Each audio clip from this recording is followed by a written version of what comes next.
What's the meaning of confide?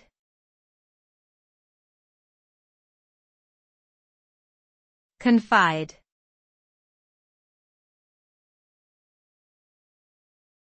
Confide.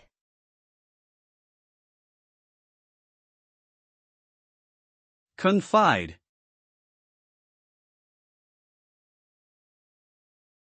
Confide.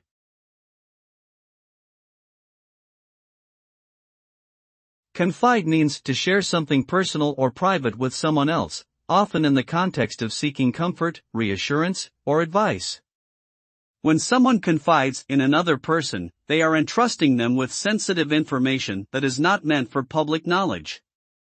This act of trust can help build relationships and deepen existing ones.